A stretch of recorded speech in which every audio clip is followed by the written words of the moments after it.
Hey everybody, what is going on? I hope you guys are all doing well, and welcome to another tutorial video. In this video, I'll be showing you guys how you can integrate Activecampaign with Clickfunnels, so let's get right into it. Now, both of these services are used for marketing. Activecampaign is used for managing your marketing campaigns and creating campaigns, automating the processes, as well as creating your own website if you want.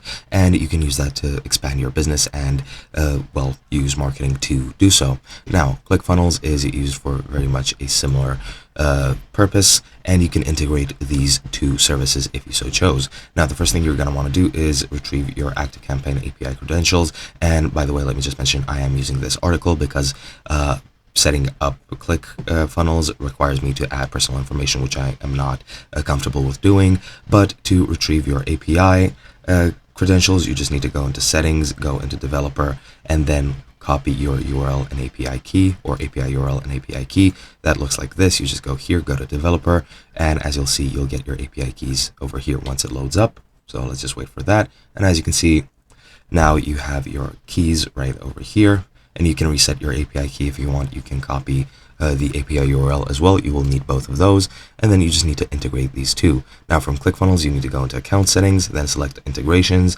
then go into add new integration, select Activecampaign, and then you need to give it a nickname, or the integration a nickname, then enter your API key as well as your API URL with the HTTPS at the beginning, and then just click add integration. And once you do that, then your both of your services will be completely integrated with one another, and that is pretty much all you need to do.